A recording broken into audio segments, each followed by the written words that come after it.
What is pushing the mind to think externally? എന്താണ് മനസ്സിനെ പുറത്തേക്ക് തള്ളിവിടുന്നത്? What is pushing the mind to think externally? I'm fully aware of the concepts of the body and mind and I practise the path of self enquiry. ശരീരത്തെക്കുറിച്ചും മനസ്സിനെക്കുറിച്ചൊക്കെ എനിക്ക് ധാരണയുണ്ട്, ആ ആശയങ്ങൾ നന്നായിട്ട് അറിയാം. ഞാൻ ആത്മവിചാര സാധനയും കൃത്യമായിട്ട് ചെയ്യുന്നുണ്ട്. I'm able to bring my thoughts back and I'm fully aware when they are going outward. അപ്പോൾ ആദ്യം പറഞ്ഞു എന്തോ മനസ്സിനെ പുറത്തോട്ട് പുഷ് ചെയ്യുന്നുണ്ട്. രണ്ടാമത് പറയുന്നു എനിക്ക് എൻ്റെ ചിന്തകളെ തിരിച്ചു കൊണ്ടുവരാൻ സാധിക്കുന്നുണ്ട്. Something is pushing it out. പക്ഷേ ആ ചിന്ത പുറത്തോട്ട് പോകുന്ന സമയത്ത് I M fully aware they are going outward.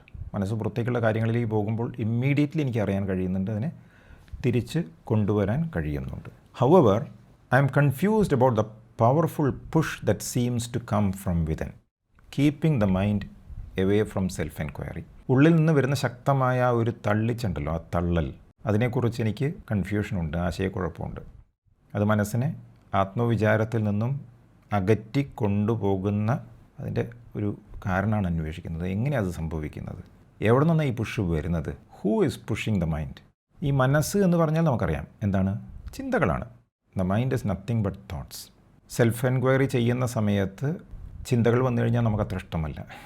Self enquiry ചെയ്യാനിരിക്കുമ്പോൾ ചിന്തകൾ കടന്നു വന്നാൽ ഏത് ചിന്തയായാലും നമ്മളതിനെ കാണുന്നത് ട്രബിൾസം തോട്ടായിട്ടാണ്, അല്ലേ?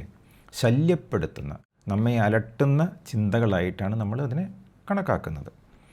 അപ്പോൾ ഈ തോട്ടിനെ കുറിച്ച് കുറേയേറെ ചോദ്യങ്ങൾ വന്നിട്ടുണ്ട് കേട്ടോ. വേറെ ആരോ പറഞ്ഞിട്ടുണ്ട് തോട്ട്സ് എന്നെ വല്ലാതെ വിഷമിപ്പിക്കുന്നുണ്ട്, ജീവിതത്തിൽ ഒരു അനിശ്ചിതത്വം, അൺസർട്ടനിറ്റി ഉണ്ട്, അങ്ങനെയുള്ള ചിന്തകൾ വരുന്നുണ്ടെന്ന് പറഞ്ഞവരുണ്ട്. വേറൊരു പാർട്ടിസിപ്പൻറ്റ് പറഞ്ഞു മനസ്സ് വേറെ സ്ഥലത്തേക്ക് അലഞ്ഞു തിരിയുന്നുണ്ട്, വാണ്ടറിങ് തോട്ട്സ് എന്ന് പറഞ്ഞു. മറ്റൊരാൾ പറഞ്ഞു പ്രാക്ടീസ് ചെയ്യാനിരിക്കുമ്പോൾ കണ്ടമാനം ചിന്തകൾ കയറി വരുന്നുണ്ട്. ഇങ്ങനെ പല പാർട്ടിസിപ്പൻസും ഇതുപോലെ ചിന്തകളെക്കുറിച്ച് പറഞ്ഞിട്ടുണ്ട്. So it's a very important question. ഇവിടെ ചോദിച്ചത് പുഷാണ്, അല്ലേ? പുഷ് എന്ന് പറഞ്ഞാൽ it is the projection of our thought. നമ്മുടെ ചിന്ത പ്രൊജക്റ്റ് ചെയ്യപ്പെടുകയാണ്. എവിടെ നിന്ന്? നമ്മുടെ ഉള്ളിൽ നിന്ന് തന്നെ. അതൊരു മൂവ്മെൻറ്റാണ്. പലതരം മൂവ്മെൻറ്റ്സ് ഉണ്ടായിട്ടുണ്ടല്ലോ അല്ലേ? അതുപോലെ ഒരു മൂവ്മെൻറ്റാണിത്. അപ്പോൾ ഇതാരാണ് ചെയ്യുന്നത് എന്ന് ചോദിച്ചാൽ the one who is asking this question is part of this movement. ആരാണോ ഈ ചോദ്യം ചോദിച്ചത് അവരും ഈ മൂവ്മെൻറ്റിൻ്റെ ഭാഗമാണ്. പുഷ് ചെയ്യുന്നൊരു മൂവ്മെൻ്റ് ഉണ്ടല്ലോ, അതിൻ്റെ ഭാഗമാണ്. ഐ ആം കൺഫ്യൂസ് എന്ന് പറഞ്ഞല്ലോ, this I am confused is also part of the movement. ആരാണിത്? ഐ എന്ന് പറയുന്ന ആ ഒരു സെൻസ് ഓഫ് ഇൻഡിവിജ്വാലിറ്റി ഉള്ള ആ ഒരു ഐ തന്നെയാണ് സീക്കറായിട്ട് ഇവിടെ ഇന്ന് സെഷനിൽ വന്നിരിക്കുന്നത്. ആ ഒരു ഐ തന്നെയാണ് ആത്മവിചാരത്തിനിരിക്കുന്ന സമയത്ത് ചിന്തകൾ വരുമ്പോൾ സ്ട്രഗിൾ ചെയ്യുന്നത്. ആ ഒരു ഐ തന്നെയാണ് മനസ്സ് പുറത്തോട്ട് പോകുമ്പോൾ തിരിച്ച് ഉള്ളിലേക്ക് തന്നെ പിടിക്കുന്നത്. ഈ ഐ എന്ന് പറയുന്നത് മനസ്സ് തന്നെയാണ്. മനസ്സായിട്ട് വല്ലാതെ അസോസിയേറ്റ് ചെയ്ത് നിൽക്കുന്ന ഒരു പ്രതിഭാസമായത് കാരണം നമുക്കതിനെ വേറെ കാണാൻ പറ്റുന്നില്ല. മനസ്സ് എന്ന് പറയുന്നത് അതിൻ്റെ നേച്ചർ എന്താണ്? അതിൻ്റെ നേച്ചർ എപ്പോഴും പുറത്തോട്ട് പോകാനാണ്. ചിന്തകളായിട്ടും ഓർമ്മകളായിട്ടും അനുഭവങ്ങളൊക്കെ ആയിട്ട് അസോസിയേറ്റ് ചെയ്തുകൊണ്ടിരിക്കുന്ന ഒരു പ്രതിഭാസമാണ് മനസ്സ്. അതിൽ തന്നെയാണ് ഞാനും ഉള്ളത്. അപ്പോൾ ഈ മനസ്സ് എന്താ ചെയ്യുന്നത്? ചോദ്യത്തിൽ പറഞ്ഞല്ലോ I M fully aware of the concepts of body and mind എന്ന് പറഞ്ഞു. എങ്ങനെ അത് സംഭവിക്കുന്നത് നമ്മൾ നോക്കാം. ഇവിടെ പ്രോബ്ലം എന്താ വെച്ചാൽ നമ്മളെ സംബന്ധിച്ച് റിയലായിട്ടുള്ളത് എന്താണ്? ലോകം, ശരിയല്ലേ? For us what is real is the world. നമ്മുടെ താല്പര്യങ്ങൾ മുഴുവൻ എവിടെയാണ് ഉള്ളത്? ഇൻ ദ വേൾഡ്, ശരിയല്ലേ? നമ്മുടെ ഇൻവെസ്റ്റ്മെൻറ്റ് എവിടെയുള്ളത്? In the world. നമ്മളുടെ ഇഷ്ടങ്ങൾ എവിടെയുള്ളത്? In the world. നമ്മുടെ അനിഷ്ടങ്ങൾ, ഡിസ്ലൈക്സ് എവിടെയുള്ളത്? In the world. അപ്പോൾ നമ്മളെ സംബന്ധിച്ച് റിയൽ എന്ന് പറയുന്നത് ഈ വേൾഡാണ്, ഈ ലോകമാണ്. Self is only a concept to us, ശരിയല്ലേ? സെൽഫ് ഒരു കോൺസെപ്റ്റ് മാത്രമാണ്. ഋഷിമാരൊക്കെ പറയുന്നു സെൽഫാണ് റിയൽ, വേൾഡ് എന്നത് ഒരു കോൺസെപ്റ്റാണ്. പക്ഷെ നമ്മളെ സംബന്ധിച്ച് അനുഭവം തിരിച്ചാണ്. അങ്ങനെ വരുമ്പോൾ നമ്മൾ ആ സെൽഫ് എൻക്വയറി പ്രാക്ടീസ് പോലും ഒരു സാധനയായിട്ട് ചെയ്യുകയാണ്. എന്തിനാ? മനസ്സിനെ ശാന്തമാക്കാൻ. ഈ റിയൽ ആയിട്ടുള്ള വേൾഡിൽ ജീവിക്കാൻ കുറച്ചുകൂടെ ഒരു പക്വത എനിക്ക് വേണം. ഈ റിയൽ ആയിട്ടുള്ള വേൾഡിലാണ് എനിക്ക് ജീവിക്കേണ്ടത്. അതിന് മനസ്സ് എന്നോട് സഹകരിക്കണം. അതിനുവേണ്ടി ചെയ്യുന്ന ഒരു സാധനയായിട്ട് മാത്രം നമ്മൾ സെൽഫ് എൻക്വയറിയെ കാണുന്നു.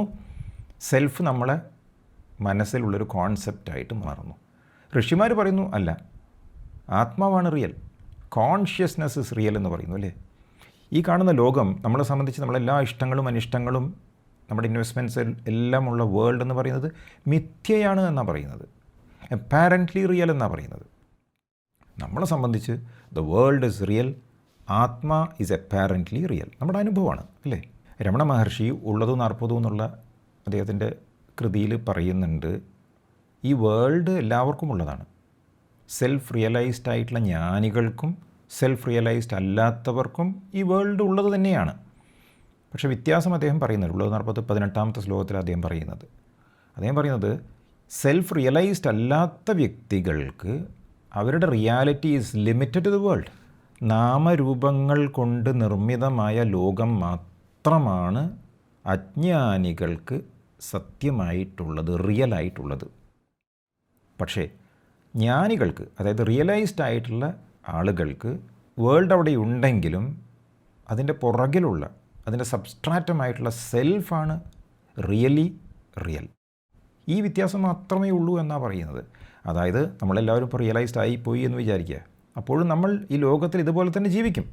പക്ഷെ നമ്മളെ സംബന്ധിച്ച് ഈ വേൾഡിൻ്റെ പുള്ള് കുറവായിരിക്കും, നമ്മുടെ മനസ്സിനെ വലിക്കില്ല. ഇപ്പോൾ നമ്മളെ സംബന്ധിച്ച് ഈ വേൾഡ് ഇത്രയും സ്ട്രോങ് ആയി നിൽക്കുന്നത് കാരണം, അത് മാത്രമാണ് സത്യം എന്നുള്ളത് കാരണം നമ്മളത് പുള്ള് ചെയ്തുകൊണ്ടിരിക്കുകയാണ് അല്ലേ. എന്താ നമ്മൾ പുള്ള് ചെയ്യുന്നത്? Something is pushing from inside എന്ന് പറഞ്ഞു ചോദ്യത്തിൽ. Actually something is pulling you from outside എന്ന് പറയുമായിരിക്കും കുറച്ചുകൂടെ ശരി. എന്തായിരിക്കും അത്? Whatever you are attached to. നമ്മുടെ ഇഷ്ടങ്ങളും അനിഷ്ടങ്ങളുമാണ് നമ്മളെ അവിടേക്ക് വലിച്ചുകൊണ്ടിരിക്കുന്നത്. ഇതാണ് മനസ്സിനെ പുറത്തോട്ട് പുഷ് ചെയ്യുന്നത് എന്ന് പറയാം. ഈ ഈഗോ ആണല്ലോ കാരണക്കാരൻ. ഈ ഈഗോ എന്ന് പറയുന്നത് ആരുണ്ടാക്കിയതാണ്? സെൽഫ് ഉണ്ടാക്കിയതാണ്. സെൽഫിൽ നിന്നാണ് ഈഗോ ഉണ്ടാവുന്നത് അല്ലേ.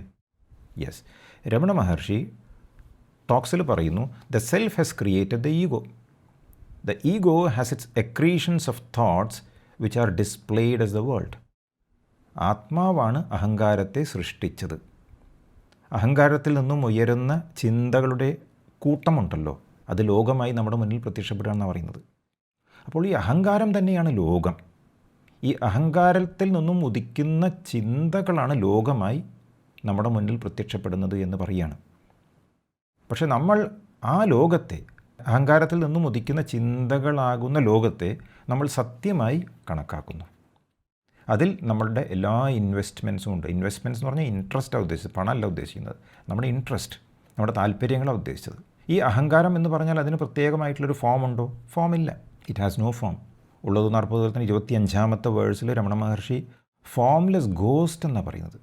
ഒരു പ്രേതം പോലെ അത്രേ ഈഗോൻ്റെ കാര്യം പറയുന്നത്. Ego has no form. പിന്നെ എങ്ങനെയാണത് പ്രത്യക്ഷപ്പെടുന്നത്? He says by grasping a form. ഒരു രൂപത്തെ പിടിച്ചുകൊണ്ടാണ് അഹങ്കാരം പ്രത്യക്ഷപ്പെടുന്നത്. ആ രൂപത്തെ പിടിച്ചുകൊണ്ട് തന്നെ അത് ഗ്രോ ചെയ്യുന്നു, തഴച്ചു വളരുന്നു എന്നാണ് പറയുന്നത്. അപ്പോൾ ഈ ഈഗോ സ്ട്രെങ്തൻ ആകുന്നത് നമുക്ക് ഫോംസിൽ താല്പര്യമുള്ളപ്പോഴാണ്, നമ്മുടെ ഇൻവെസ്റ്റ്മെൻറ്റ് ഫോംസിലാകുമ്പോഴാണ്, നമ്മുടെ ഇൻവെസ്റ്റ്മെൻറ്റ് വേൾഡിലാകുമ്പോഴാണ്, നമുക്ക് നമ്മുടെ ഇൻവെസ്റ്റ്മെൻറ്റ്സ് നമ്മുടെ ഗോൾസിലാകുമ്പോഴാണ്, നമ്മുടെ സ്വപ്നങ്ങളിലാകുമ്പോഴാണ്. വിടുന്നില്ല, നമുക്കിത് നേടിയേ പറ്റൂ. നമുക്ക് കുറേ ആഗ്രഹങ്ങളുണ്ട്, അത് നിറവേറ്റിയ ശേഷം മാത്രം മതി ബാക്കി എല്ലാ കാര്യങ്ങളും. നമ്മുടെ എല്ലാ ഉത്കണ്ഠകളും പേടികളെല്ലാം എവിടെയുള്ളതൊക്കെ ലോകത്തിലാണ്. ബിക്കോസ് അത് നമ്മളെ സംബന്ധിച്ച് റിയൽ ആയത് കാരണം അതാണ് നമുക്ക് മുഖ്യം അല്ലേ. അപ്പോൾ സെൽഫ് നമുക്ക് എക്സ്പീരിയൻഷ്യലി റിയൽ അല്ല, അത് കാരണം നമുക്ക് അതിനെ വിടാൻ ഒരു ബുദ്ധിമുട്ടുമില്ല. ലോകം നമുക്ക് എക്സ്പീരിയൻഷ്യലി റിയൽ ആണ്, ആ പിടിവിടാൻ നമുക്ക് താല്പര്യവും ഇല്ല. ഇതാണ് നമ്മളെ പുറത്തോട്ട് വലിക്കുന്നത്. പക്ഷേ അങ്ങനെ പുറത്തോട്ട് വലിക്കണമെങ്കിൽ എല്ലാവരെയും വലിക്കണ്ടേ? വലിക്കണം. എല്ലാവരെയും വലിക്കുന്നില്ലല്ലോ, ഒരുപോലെ വലിക്കുന്നില്ല. നമ്മളെ തന്നെ റിട്രീറ്റൊക്കെ കഴിഞ്ഞ ശേഷം വലി കുറച്ച് കുറഞ്ഞിട്ടില്ലേ? കുറഞ്ഞിട്ടുണ്ട്. എന്താണ് ഇതിന് കാരണമായിട്ടുള്ളത്? അതാണ് വാസനാസ്. വാസനാസ് എന്ന് പറഞ്ഞിട്ടുണ്ടെങ്കിൽ ഡീപ്പ് സീറ്റഡ് ടെൻഡൻസീസാണ്. നമ്മുടെ മനസ്സിന് ചില ഇൻക്ലിനേഷൻസ് ഉണ്ട്, ഓരോരുത്തർക്കും ഓരോ താല്പര്യമാണ്. അപ്പോൾ ഈ ഒളിഞ്ഞ് കിടക്കുന്ന ചില താല്പര്യങ്ങൾ, ചില ടെൻഡൻസീസ്, ചില ശക്തികൾ പുറത്തോട്ട് ചിന്തകളായിട്ട് വരികയാണ്. നമുക്ക് വേണമെങ്കിൽ സെൽഫ് എൻക്വയറി വഴിക്ക് ഒരു 100 പ്രാവശ്യം ചിന്തയെ തിരിച്ചു കൊണ്ടുവരാൻ പറ്റും.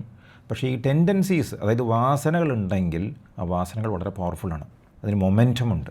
അപ്പോൾ വീണ്ടും മനസ്സിനെ അത് പുറത്തോട്ട് വലിച്ചുകൊണ്ടിരിക്കും. ഫോർ എക്സാമ്പിൾ, വാസന എന്ന് പറയുമ്പോൾ ടെൻഡൻസി എന്ന് പറഞ്ഞല്ലോ, ഉള്ളിലുണ്ട്. അത് പ്രകടമാകുന്നത് പുറമേ എന്തെങ്കിലും സംഗതികൾ കാണുമ്പോഴും കേൾക്കുമ്പോഴും മണക്കുമ്പോഴും രുചിക്കുമ്പോഴും സ്പർശിക്കുമ്പോഴാണ്. ഉദാഹരണത്തിന് ഇപ്പോൾ ഉറങ്ങിക്കിടക്കുന്ന ഒരാൾ, അയാളെ പേര് ആരെങ്കിലും സോഫ്റ്റായിട്ട് വിളിച്ചാൽ മതി. ഉറങ്ങിക്കിടക്കുന്ന ഒരാൾ ഉറങ്ങിക്കിടക്കുമ്പോൾ സോഫ്റ്റായിട്ട് പേര് വിളിച്ചാൽ മതി, പെട്ടെന്ന് ഉണരും. വേറെ അതിലും വലിയ ശബ്ദം കേട്ടാൽ ഉണർന്നുകൊള്ളണമെന്നില്ല. എന്തുകൊണ്ടാണ് അവരുടെ പേര് സോഫ്റ്റായിട്ട് വിളിക്കുന്ന സമയത്ത് immediately how they are waking up? Because there is a latent recognition. ഉള്ളിൽ ആ ഒരു പേരുമായ ഒരു കണക്ഷൻ അവർക്കുണ്ട്. സോഫ്റ്റായിട്ടുള്ള ശബ്ദം വന്നിട്ടുള്ളൂ, അവരുടെ പേര് അതിലുണ്ടായ സമയത്ത് അവർക്ക് മനസ്സിലായി എന്നെയാണ് വിളിക്കുന്നതെന്ന്. ലേറ്റൻ്റ് ആയിട്ടുള്ള വാസനകളും അങ്ങനെ തന്നെയാണ്. ഉറങ്ങിക്കിടക്കുകയാണ്, പക്ഷേ ചെറിയൊരു പ്രചോദനം മതി, ചെറിയ ഒരു മോട്ടിവേഷൻ മതി, ഇമ്മീഡിയറ്റ്ലി അത് പുറത്തോട്ട് വരും, മനസ്സിൻ്റെ രൂപത്തിൽ, ചിന്തകളുടെ രൂപത്തിൽ. അപ്പോൾ നമ്മളൊരു വഴിക്ക് പോകാൻ വിചാരിക്കുക, നമുക്ക് വളരെ ഇമ്പോർട്ടൻ്റ് ആയിട്ടുള്ള ഒരു സ്ഥലം വരെ പോകാനുണ്ട്. പക്ഷേ പോകുന്ന സമയത്ത് കുറേ വർഷങ്ങളായിട്ട് നമ്മൾ കഴിക്കാൻ ആഗ്രഹിച്ച ഭക്ഷണം, അതിൻ്റെ സ്മെല്ല് കേട്ടു ഒരു റെസ്റ്റോറൻറ്റിൽ നിന്ന്. അപ്പോൾ നമ്മൾ വിചാരിക്കുക ഇന്നത്തെ പോക്ക് ഒഴിവാക്കി കളയാം, ഭക്ഷണം കഴിച്ചിട്ട് തന്നെ കാര്യം. കാരണം ഈ ഒരു ഗന്ധമുണ്ടല്ലോ, ഈ ഒരു സ്മെല്ല് കേട്ട സമയത്ത് നമുക്ക് പിന്നെ വേറെ ഒന്നിനും പ്രസക്തിയില്ലാതെയായി. Because I want this somehow, ഇതൊന്ന് കഴിച്ചിട്ട് കാര്യം. അവിടെ പോയി ഭക്ഷണം കഴിക്കും. വാസനയാണ് അല്ലേ? ആ സ്മെല്ല് ഒരു കാരണമായിട്ട് വന്നു. ഉറങ്ങിക്കിടക്കായിരുന്നു, ആ വഴിക്ക് പോകുന്ന സമയം വരെ എനിക്ക് ഈ ഫുഡിനെക്കുറിച്ച് ഒരു ചിന്തയുമില്ല.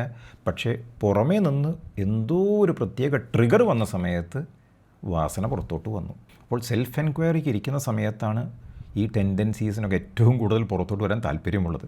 ലോകം നമ്മൾ സത്യമായിട്ട് കാണുകയാണ്. For us the world is very very real. ഋഷിമാർക്ക് അങ്ങനെയല്ല. Because for them world is a മിഥ്യ. അപ്പോൾ അത് കാരണം അവരങ്ങനെ പുഷ് ചെയ്യില്ല. അപ്പോൾ നമ്മൾ ചോദിക്കേണ്ട ചോദ്യം ഇതല്ല, what is pushing my mind out എന്ന് ചോദിക്കുന്നതിന് പകരം ആർക്കാണ് ഈ പുഷ് അനുഭവപ്പെടുന്നത് എന്ന് മാറ്റി ചോദിക്കണം. ഏതെങ്കിലും കാരണം കൊണ്ട് നമ്മൾ വിചാരത്തിലിരിക്കുമ്പോൾ എന്തെങ്കിലും സംഗതികൾ നമ്മൾ പുറത്തോട്ട് വലിക്കുന്നുണ്ടെങ്കിൽ ആർക്കാണ് ഈ അനുഭവം ഉണ്ടാകുന്നത് എന്ന് നമ്മൾ മാറ്റി ചോദിക്കണം. എന്നിട്ട് നമ്മൾ വിചാരം ചെയ്യണം. രമണ മഹർഷി ടോക്സിൽ പറയുന്നു, the thought is projected out from your self. ചിന്ത നിങ്ങളുടെ ആത്മാവിൽ നിന്ന് പുറത്തേക്ക് പ്രൊജക്റ്റ് ചെയ്യപ്പെടുന്ന ഒന്നാണ്. Find out where from it rises. അതെവിടെ നിന്നാണ് ഉയർന്നു വരുന്നത് എന്ന് അന്വേഷിക്കാനാണ് മഹർഷി പറയുന്നത്. Thoughts will cease to rise and the self alone will remain. അപ്പോൾ ചിന്തകൾ ഉയർന്നു വരുന്നത് അവസാനിക്കും. It will cease to rise. പിന്നെ ആത്മാവ് മാത്രം അവശേഷിക്കും എന്ന് പറയുകയാണ്. അപ്പോൾ നമ്മൾ ഈ പുഷിങ്ങിനെ കുറിച്ച് ചോദിക്കുന്നതിന് പകരം നമ്മൾ മനസ്സിലാക്കണം, നമ്മുടെ ധാരാളം ഇൻവെസ്റ്റ്മെൻറ്റ്സ് ഈ ലോകത്തുണ്ട്. അതൊന്നും വിട്ടേച്ച് നമുക്ക് പോകാൻ അത്ര എളുപ്പമല്ല. നമ്മൾ പലരും പറയാറില്ലേ, മരിക്കുന്നതിന് മുമ്പ് എനിക്കിത് കാണണം, ഇത് കണ്ടിട്ടേ എനിക്ക് മരിക്കാൻ താല്പര്യമുള്ളൂ, പറയാറില്ലേ? മരണം നമ്മളെ സംബന്ധിച്ച് സത്യമാണ്. Because we are the ego. World നമ്മളെക്കുറിച്ച് സത്യമാണ്. അപ്പോൾ നമുക്കത് കാണണം. ഒരു വീട് വെക്കണം, മക്കളുടെ വിവാഹം കാണണം, ഒരു പരീക്ഷ പാസ്സാവുന്ന കാണണം, പലതും നമുക്ക് കാണണം അല്ലേ? ആർക്കാ തോന്നുന്നത്? എനിക്ക്. ആരാണ് ഈ ഞാൻ എന്ന് അന്വേഷിക്കാൻ തുടങ്ങണം. പക്ഷേ ഇത് മനസ്സിലേക്ക് ഉറക്കണമെങ്കിൽ നമ്മൾ റിട്രീറ്റിൽ പഠിച്ചതുപോലെ ശ്രവണവും മനനവും നിധിധ്യാസനമൊക്കെ ഡെയിലി പ്രാക്ടീസ് ചെയ്തേ പറ്റൂ.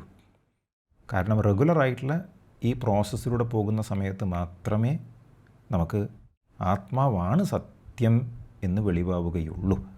അങ്ങനെ വരുമ്പോഴാണ് നമ്മുടെ ഇൻട്രസ്റ്റ് ലോകത്തിൽ നിന്നും ആത്മാവിലേക്ക് തിരിയുകയുള്ളൂ.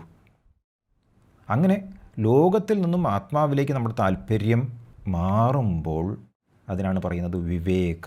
വിവേകം ഉണ്ടാകുമ്പോൾ ഓട്ടോമാറ്റിക്കായിട്ട് വൈരാഗ്യ താനെ വന്നോളും. പ്രാക്ടീസ് വളരെ ഈസി ആയിട്ട് മാറും.